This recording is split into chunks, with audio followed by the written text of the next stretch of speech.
Hi, I'm Mikey O'Connell with The Hollywood Reporter, and welcome to THR Presents with the very large cast of CBS's Ghosts. They are, in no particular order, Rose McIver, Richie Moriarty, Danielle Pinnock, Asher Grodman, Román Zaragoza, Sheila Carrasco, Rebecca Wisocky, Devan Chandler Long, and Brandon Scott Jones. There really are so many of you, and that can complicate things in TV, especially in a comedy. Sometimes you don't get to share as many scenes or storylines as people as you want to. What relationships would you all like to see explored a little bit more next season? A natural segue could be Hattie and Flower, who I believe are now rooming together. Oh, something to mind there. Hattie's gonna have so much fun. Sheila and I talk to each other all the time. We text each other various ridiculous scenarios that Hattie and Flower can get up to. So they're a natural ridiculous pairing, which our show does so well. There's so many great little unlikely bedfellows. Yeah, one of our ideas was we play hide and seek, but then I forget to seek. Yeah, and Hattie's just stuck in a closet waiting. That's good. I realized that none of you are like in the writer's room, but is there some sort of like mathematical equation to figuring out like when people have gone too long without talking to one another or having a storyline in an episode? Because there are so many of you to service. I can't imagine the Excel spreadsheets that are going on in the writer's room. Like there are so many of us, and it kind of feels like I know that there are individuals here I haven't had a like one-on-one scene with here. So I just think, I mean, I feel like it's a blessing to have 10 people in our cast that you can just keep reinventing things and discovering new dynamics. And we have amazing guest actors, Betsy Sodaro, who Nancy from The Basement, like pop her up with anybody. And it's just like a different, a whole different dynamic. Again, there's so many cool players that, I'm excited to see in season 3 where we take it. What's also really I asked the producers, the showrunners, to be in less scenes with Richie Moriarty. It hasn't happened yet, but I'm hoping season 3 I don't have to work with that guy. Well, yeah, I've requested more, so it's probably going to be about the same for season 3. Well, there we go.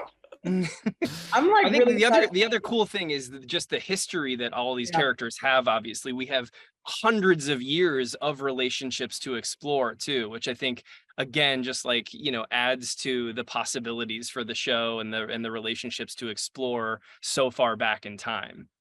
Totally. Like adding on to that, like I think it'd be fun to dive into Thorfinn and Sass before all the other ghosts got here, and just to see what we were doing. I don't know, hanging out outside and just, I don't know. What were we doing, Dev? Well, it's a lot like Castaway. There was a lot of inanimate objects that were spoken to, even though it didn't speak back. Also, we don't know that there wasn't other ghosts that got sucked up. That's true. In that time. Yeah, There's a lot of weird, I don't know, Yeah, this is that pilgrim too. I want to see more. He's a Puritan. He's a Puritan. Oh, the Puritan. My bad. I thought he was a pilgrim for the first draft, and then he turned into a Puritan. Yeah, child. I'm black. Everybody's kind of a pilgrim before. Anyway, I have to say that I really love my toxic bestie Isaac. Played expertly by Brandon Scott Jones. I want to see more of them solving these mysteries around the house. Solving Crash's, figuring out who stole Crash's head was such a fun episode for me to play. And also, like, I have to say, like, they were giving like buddy comedy, Tia Tamera vibes, and I just absolutely love it. And I also want to say, like, I want to explore what happens with Alberta and Pete next season, because I feel like we touched on it. There was like the face palm heard around the world, but I love getting the chance to work with Richie. He's so fantastic. And I want more scenes with Román.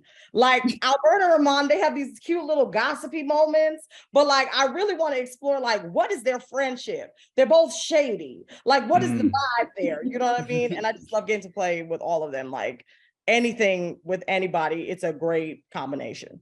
And I'll piggyback off of that and say just more scenes with Román in general, because he has he just had that storyline with the car ghost this year, and over 3 episodes was like truly, I mean, I know you're on the call, so just pretend like you're not here, but like was like the biggest like heartthrob you could imagine. It was like so good, and I was like, gosh, this is great. Another great guest star, was so great with you. You had such wonderful chemistry, and maybe she'll come back. Yes, I know. I want, definitely bring her back. You're so sweet. You're like making me emotional. This is, Really? I don't know. Cry. I just want to play with everyone. Yeah, cry. Okay, cool. Go ahead, cry. Cry, baby, cry. It's funny. You said, I literally thought you said Happy Pride, and I was like, yes, it's June 1st. Happy Pride, everybody. That's right. There you go. Yeah. Happy Pride. It is? Yeah, what's really cool, Mikey, also is that even you don't need me here. What's that? You don't need me here at all. That's the best line. Yeah, I bring a cup of coffee and we got it from here. We got this. I was just going to say, like, after 2 seasons of doing this show, we still come to set and have maybe a combination of 4 of the ghosts with Samantha, and we'll arrive for rehearsal and go, ooh, this is a new combination. This is fun. And so we're still finding new combinations of all of us in our little subgroups and what those dynamics are and what that group then can become. Like, are we the shady group? Are we the one that are plotting against, Sam and Jay for this episode? And even just as actors, like what that feels like to be working together in new groups is really fun and can kind of go on, it feels like forever. There's an embarrassment of possibilities. And not only, if you mentioned, it's such a large cast that we love interacting with each other so much, and there's still so much story to tell. There's also, I mean, what other show has thousands of years that they could go back and play with? I mean, I think that's, as Román said, I want to see that time of Thor and Sass together alone, just on that piece of land, because presumably it's the land itself that is haunted, or that has this power in this way. Or that is the boundary for whoever died there. So. Yeah, I want to see that house being built. I think of the house as the 10th or the 11th character in our show. There's so much story there. So I think hopefully we'll go back and see that. I mean, looking at you now, like this could be a medical procedural where you all just like will go like half a season without even being on set together, but you're all together all the time. And I was so surprised, Rose, when you said that there are people you haven't had a one-on-one scene with. Who have you not had a one-on-one scene with? Now you're gonna make me insult. Asher, maybe, right? Is that true? What? No, come on. No, they definitely had something. Trevor hits on Rose every day. Brandon and I only had our first, actual scene. Maybe there've been interactions like walking past and moments, but Brandon and I, when we had like a scene together, it really stood out. We've been working together for so long now, and we're like, oh, this is the first time that we've done this. And that was only this season, sometime this season. I think the second half of this season too. Yeah. It was fun. It was really cool. Yeah. Is that an answer? That was an answer for sure. This sort of mixing and matching of scene partners. There have been a lot of romantic pairings on this show, and I'm wondering, is there like this unspoken agenda for all of the ghosts to get laid? I hope so. That kind of the point. I don't know. I think there's something very fun in the fact that like we've all been isolated for so long, and now we're trapped in this house like children, and now there's a couple there, and so on some level we're all like playing couple in our own way, and then those relationships and who's in them make each pairing different, right? They become different romantic entanglements. I say, who's to say that we haven't had romantic entanglements before? Oh, yeah. Sam and Jay. I mean, I think Isaac and Flower definitely had a thing. Wait, what? It was intense. When you're talking about people all like, the different dynamics between people playing together, it's worth mentioning too that Utkarsh, has had a really challenging job and has done such a great job in 2 seasons of not being able to interact in a traditional sense with 8 of the series regulars. Like, that's insane. That's so hard. And the writers have been amazing in WGA Strong while we're here. But they've been amazing at being able to find clever ways to incorporate, to build relationships and kind of through the mirror or notes left behind or whatever. But it's really challenging, and I'm excited for him in season 3. There's, definitely this growth that's going to be happening with opening a restaurant and maybe him being able to have some more livings. And I think that the fun with the ghosts being able to report back on what I don't see and what I'm not around for, and his relationships with livings, there's a whole lot more to mine there. And I'm excited to get, for him to be able to flex as much as like he deserves as well, How long did it take you all to sort of like get into that groove of we're interacting with someone who doesn't see us at all? Or in Rose and Utkarsh's case, like we're interacting in a empty room, I'm pretending to talk to people, or the room is full and he's pretending they're not there. Like it is kind of complicated.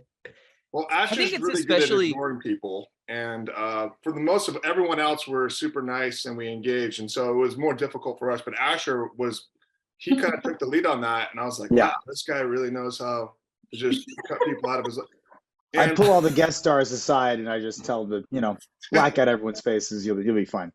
It's actually the guest stars and Rose and Utkarsh have the hardest job. We're up there just playing on our own. To actually walk on a set and erase the Viking and erase the hippie from your eye line is really hard. Yeah. And our guest stars have been incredible. And then Rose and Utkarsh are just off the charts. Yeah, the guest stars always have like one or two takes of like, oh, right, I can't look at you. Sorry, I just totally looked at you. So it does take a minute for everybody to click into the reality of the show, It's really hard when Dev is like waving in front of their face to try to screw them up, which makes it a hard screaming set to about work on. goat testicles or something. Natural conversational things. I remember when it's a real technical challenge to be able to also understand where your joke lies in the spirit of a scene, but to not act like you've heard the setup for your joke. I mean, it's an interesting skill for people to try to not just to not look at us, but to play that, God, I can't help it, I'm going to say it, but to play that music of the scene. And the crew also is dancing with us in that way too. Rose has spoken a lot about this, about just like the boom guy needing to jump over here or jump over there because there's improvisation happening on set as well. It really feels like a dance, especially with so many people packed into that tight space. And so many little technical rules, I find that so challenging is that it's kind of often two scenes laid on top of each other. Yeah. Like it's this sort of Venn diagram of some things overlapping, but there's really two completely different realities happening a lot of the time. And for everybody involved, but particularly the guest stars, I think too, just to sort of, as Rebecca's saying, know when to tune in and know what serves. You want to be sort of present and engaged in every moment, but you don't want to be stamping on somebody else's bit. So like, it's unlike anything else I've kind of worked on in that way. For the ghosts, I want to talk about the sort of like perma costumes that you have. Who spends the most time getting camera ready and who has the easiest? Rebecca. I think Rebecca. My call time seems to be earliest. It doesn't take as long as it should, because our dressers and our costume people and their hair and makeup people are all so wonderful. But yeah, and they have to take me out of it at lunchtime so I can actually eat. So then that takes some time. But yeah, I mean, but it's a beautiful costume. I wouldn't trade it. But yeah, I have a pretty easy time. I think I have one of the easiest. I'm pretty quick in and out. That arrow is not complicated at all. It just slides on, and my hair and makeup are really easy. I feel like Sheila has a difficult time too. Like she's got a bear claw, mark that she has to get put on. She's dirty. I think I'm the longest in makeup. The idea is to come. Well, so for me, because like I cut my own hair and my beard, so I don't have to come to set and have that done. So I feel like by doing that, I save like a good 2 hours a week. So Dev usually doesn't wear clothes in his personal life, so it's a very weird adjustment to show up on set and have to all this stuff. Sometimes I forget how to put them on, and I have to call over some friends. And I'm like, "What are these? Like, those are just pants." It's weird, but it's a transitional phase for all of us, and it's part of getting in the character. It's part of the job.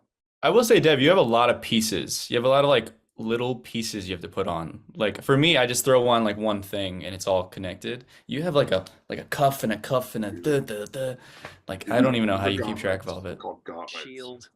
Yeah, I would also Shield. say- Beautiful, being so like iconic, and I mean, shout out to Heather Payne, who designed the original costumes for the Ghost, and also to Carmen Ali and her whole team, who's designed all the subsequent costumes and all the other period work and all the contemporary work, all of the craftspeople that work on our show, because this is we're having this conversation for some award consideration. Those people deserve awards. Our set decorator, our production designer, Zoe Sakaropoulos, like again, I really believe that house and everything in it and the stories that it tells, it is really truly the 11th character in our show. So shout out to all those craftspeople.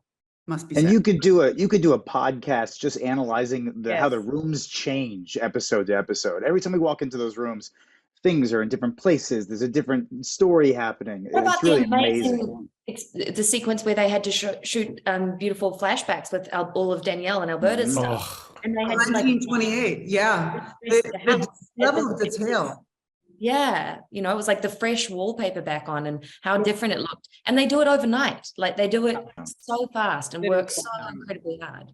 And that's the thing, I think, for those flashbacks specifically this season, there is that phrase that's like representation matters, and that is a part of that representation as well too. It's not just, yes, seeing diversity on camera, it's also the specificity as well that makes a huge difference. And so I'm grateful that they took the time and effort, because this easily could have been a Party City moment where it's like we got a little silver in our flapper moments, but it was so elevated and so classy and just delicious. It also helped me as an actor to play as well too, in those final moments. So huge shout out to them. Huge. Danielle, so much of the season that just ended focused on the mystery of Alberta's death. I was wondering, what was your reaction to how it all played out? Oh my gosh. Well, first of all, I just have to say, shout out to Hollywood Reporter, because y'all have been giving me so much love. Okay. Y'all covered my vow renewal. Y'all put me in a 20 supporting actors list yesterday. Like, I just first want to say thank you for even thinking about me, for even putting me in any kind of conversation, because child, I'm just out here having fun. Okay. I have to say that I always think back to Viola Davis when she has her Emmy speech, when she says, the only thing that separates women of color from anybody else is opportunity. And the writers have given me such a delicious opportunity this season for this Black character. This character easily could have been stereotypical, the person that has the best one-liners, where she makes the best laughs and she's singing and she's dancing. They've given her depth. They've focused on this fabulous murder mystery arc. She's also like having a situation with her friend Hetty, who's gaslit her for the last 100 years. She is sexy. She is plus size. She is also like turning down Pete, like we don't really get to see these things in terms of Black plus size representation. Usually we're just like the sassy librarian and we're like, girl, what you doing here? And that's really it. She's wanted to be a mother. You know what I mean? We see that when her niece comes to the mansion. And so I'm grateful to our writers for giving me that opportunity to play such an incredible three-dimensional character. I'm grateful that I come from yes, 1920s was such a beautiful time for Black people, and that I have the honor of paying homage to them with this character. But also there are so many other Black women that look like me on broadcast TV that if they didn't pave the way, I would not be here. So it's like, I'm just incredibly grateful for this opportunity. I was so excited about the murder mystery. It's something I can finally sink my teeth in. Y'all, I am trained. I got first distinction honors in my MFA in the UK, okay? And for so long, I've been having these little shady little characters that I'm grateful for because they paid the bills, okay? But like to finally be able to stretch my wings as an actor, it means everything and more to me. And that is the writers. Okay. So yeah, I love the murder mystery. It was fabulous.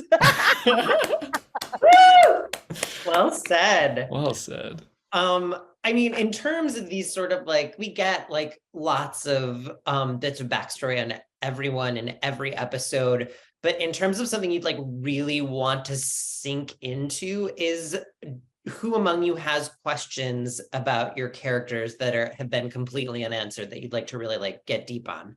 Oh, I for think that- me, I mean, everything about Flower.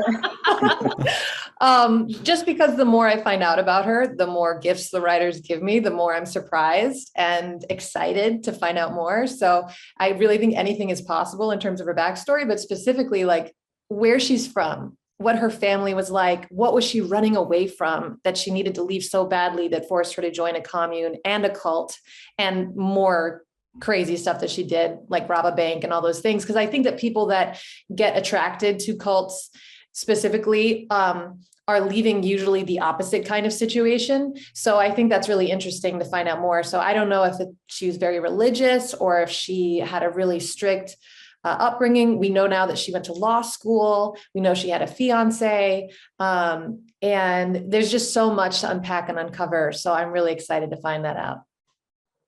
I have to say that flashback that you had in the hospital still gives me chills. I'm really excited to see not only who she was before, her brother.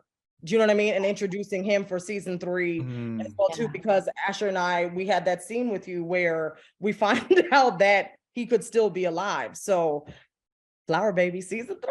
Oh, I would love to meet like her 75, 80-year-old brother. Yes. By like, yes, I don't know, Edward James Olmos and more age makeup. Like that would be amazing. So many amazing actors that could come in and guest for that. That would be great. Yeah. Brandon, what about you? What do you want to see more of from Isaac? Ooh, well, great question. I think with Isaac, I think just under him, his book is going to come out that Sam wrote. And You're so welcome. I'd love to see what happens if his story gets told, and maybe him sort of sort of reacting to reviews and really trying to take a step forward in his competition with Hamilton, I think could be really fun.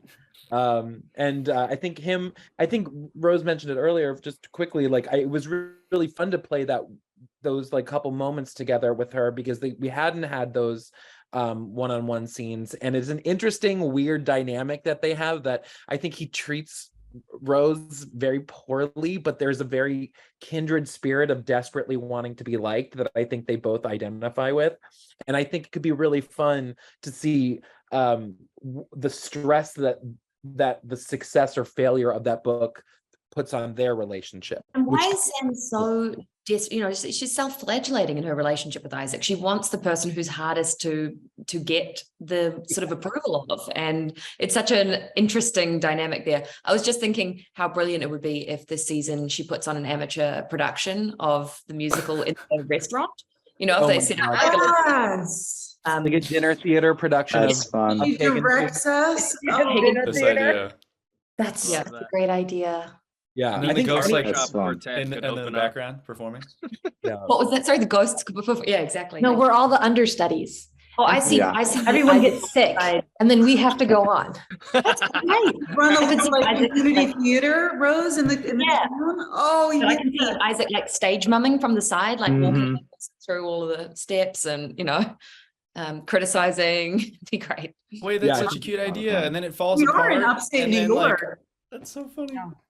I want to see a flashback battle scene when Thorfinn was alive, and I want everyone in the cast to be a part of the battle scene, but be in deep makeup character. Really That's don't cool. know. Always wanted to do that. Richie Moriarty is the only person that got a chance to actually play a double That's character. right. One of the original basement ghosts in heavy makeup, and he did such a good job. But yeah, they've never done it. But he also ruined it for the rest of us because no one ever wants any of us to do it again. So was it a great job? Who knows? I think the other thing, real quick, in answer to your question, is finding out some of our ghost powers. Like we don't know what Pete's ghost power is yet. Who else doesn't have a power yet? I don't. Well, maybe. Rebecca, Román. Hell? I don't think I probably can do that. I like to think that I can, but I probably can't. But in Yeah. all She these can. superhero movies, like they discover it and they fight it, and then it happens, and then they slowly develop it. Okay. A ghost superhero. Yeah. What were you going to pitch, Shields? Oh, I was just going to say, we also don't know how some of us died. Yeah. I think it's just Hetty and Sasapis, right? Is that right? Yeah. Figure that out. Season 3. Maybe you killed me, Sass. Oh, shade. From beyond My- the grave. Well, yeah, I'm my curious power. to see what hell looks like. You know what I mean? Like, I want one of us to kind of, end up down there. It's like an episode of like, what's the vibe? Does it not bulge when you go What's back the to life? vibe? I mean, you just got, was it Chumbawamba? Is it Yeah, the Chumbawamba? Like Chumbawamba. Chumbawamba? Like, what's it gonna be like? I think there's something fun in just playing with this world because we haven't quite seen anyone, I guess, brief moments in Trevor's pants, but someone actually have to acclimate to being dead. Yes. Newly dead, yeah. Like newly dead. Like, what are those first few weeks like when Yeah. you're like a new puppy in a home or something, and you're like, how do I walk through a wall? That kind of thing would be fun. Yeah. You bring up a very interesting point because this show is a comedy and it's very kind and it leaves you feeling very good, but ultimately it's about a very heavy topic. And I'm wondering, when you guys are in between takes, do you ever find yourselves just talking about death and mortality? Yes. Yeah. Yes. And racism. Sure do. Let's be real. We got a whole Revolutionary War ghost baby, and a Victorian era woman. I mean, we know the history. I like to think that when Alberta first died on the property, that probably her and Sasapis were really close because Alberta's like, I don't know who these white people are. Can you please instruct me what's going on? Like, I'm scared. What's happening? I would just love to do that. But that's, CBS doesn't get that. We do that in the tents. I also feel like, what you're saying about it being a comedy that touches on this heavy subject, it's a little like, do you guys know about these Swedish, is it the death cafes where people go specifically, is it Death Swedish? cleaning. It's Not Swedish. Swedish death cleaning. No, There's, no. there's these cafes that exist, and that maybe I'm just confusing the two, but there are these death cafes that exist somewhere in Europe, and they're like a place for people to go specifically to have conversations about mortality. And it's kind of because it's such a taboo, obviously, and it's the one very inevitable thing that none of us really sort of address, and we don't want to because it seems impolite or it seems whatever. And there's these cafes that are designed purely to like come in, and whether it's your own grief or a fear of your mortality or whatever it is, it's like, this is a safe place to have these conversations. And I like to think that in its own sort of silly way, hopefully the show does provide like little, innocuous opportunities for people to actually reflect on this very inevitable thing that is, worth like conversation, and it doesn't have to always be approached as this doom and gloom thing to be terrified of. It's like, it can be a source of curiosity and humor. And I don't know. I think I really love when people have responded that way to our show. And we've had a few people, it's been really touching, like, people dealing with terminal illnesses who I'm like, well, what a privilege to hear from a fan that this show has been able to like help them bring something up with a relative that they hadn't wanted to talk about. Or it's like, it's a real gift to be part of something that is able to kind of be part of that conversation, I guess. So in those death cafes, what kind of music do you think they're playing in the background? Like, is it like Jimmy Buffett, or is it like Bonnie Bong? Like, what are they playing? Like, what kind of tone you got in the cat? Like, if you're opening one up, Rose, what, and you got to have like a playlist.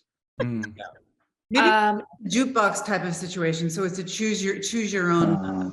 Or is it I like that. I think that's really cool, Rose. I've like always been afraid of death and dying. And I have to say that I came very close with it in 2020. I was diagnosed with lung disease and had surgery like a few months right before I got cast in this project. And it's made, I guess this show, it's given me options on what could happen. Like maybe we are going to all be quarantined together. Maybe it is heaven. Maybe it's nothing at all. But I think the great thing that I love about this show, being able to play with this group of people, it gives me joy to know that maybe, I may not have all the answers, but it may not be as bad as I think it is. So I think that's the thing I think is also for us too, as well as our audience. I'm thinking about this constantly as well. Yeah, I just have to echo that. That's something Yeah. that we've all struggled with, our mortality. And I think Yeah. this show has really eased a lot of my anxiety about Yeah. what happens after you die because we don't know. So at the end of the day, like why couldn't it be this crazy thing like ghosts? I think it's really fascinating and like Rose said, it's been really cool to see like people DMing and talking about how the Yes. show has helped with their mortality and helped with just being comfortable with talking about it a little bit more because especially amongst I think men, we don't talk about things, we don't talk about death, and I've had some really cool conversations with friends and stuff about it more, and yeah, I just love the show. I think it's fun when we talk about some heavy topics with humor. That's like the way you can deliver, really deep messages. I think you are all primed to open a death cafe. I feel like What? I like what you're thinking. it'd be great marketing for the show. What's the You all design? seem very Marketing. well-versed Do we in have subject accent matter. walls? Is it What about wallpaper? maybe while the strike's on, we can Hardwood open- floors? Oh, yeah. Everyone let's start a gets cafe. Rebecca got to design it Design though. it, Rebecca got to design it. Yeah. Does anyone here know who potentially got sucked off in the finale? Best poker face, y'all. So No one? back to the Death Cafe. I'm thinking for the doorway. How do you feel about herringbone? You walk How right do you into the feel about coffin. herringbone? Shiplap. Yeah. Shiplap. I'm Shiplap's thinking- out. Shiplap is so done. The really death is of though, Shiplap low is the key. first death we're discussing in the death cafe. Are we serving food or is it just It's drinks? and all the foods like just I can make some look jerk like- chicken. It tastes Okay. like poison. Okay. When you're Help us- waiting and when you're in that period of time when you're waiting for your food or your drink, it's called purgatory. Yes. I like that. Who's going to name the cocktails? There's got to be some fun cocktails there. Oh yeah. This take is care now of a that. bar. I love it. Oh yeah. This show is now a bar. Yeah, so now it's just a place where people are drinking and talking about death. You know what? I'm kind of here for it though. Yep. I'm kind of here for it. Sign me Put up. on a Y2K classic in the background and I'm in. Okay. That's a great idea. Death bar. I like this idea. That's great. Yeah. We can do it in the vault. Oh, It's a wait, death cafe, but fun. see, marketing. This is it. The melding of the minds is happening. I like this. Getting too spooky for me. No. Sheila's out. We're almost out of time. Normally you would be heading back to Montreal pretty soon, but obviously because of the strike, season 3 is delayed a little bit. So when you eventually do get to go back, I'm guessing you might have a little bit more winter like you did during season 1. So what's everyone's favorite part of Montreal in the winter to look on the bright side? You're wrapping up. Wow. Wow. No one's I'd asked say the that question. It's nice to put a real big old fluffy coat on and go crunch around in the snow. Me and Román, we have snowball fights every Tuesday. It's true. It's invite only. Yeah. They're very clear Yeah, about sorry, that. Asher. You'll get there one day. Exclusive. Thanks, guys. I would Good have to say, thank God there's so many amazing restaurants in Montreal because that is like the thing to do. And that's what we do on the weekends. We meet up and we just take off our big coats and we settle in for a couple hours. There's such great Yeah. food in that city. It's really A lot of like cozy places too. Yeah. Like they do a good job of making the cold outside air feel tolerable. Also, when we're there in the winter, we all stay like really close together because it's just easier. And we stay at, like a It's hotel, warmer. and that's really cool because we just like, I don't know, we're just kind of really actually stuck together, like we were on the show, and I love it. Thank you all so much. This has been so much fun and looking forward to season 3 when you guys get back out there. woo. Thank you so much. So much, Mike. Thank you. Bro. Thanks, Thank Mike. you. Mikey. Bye.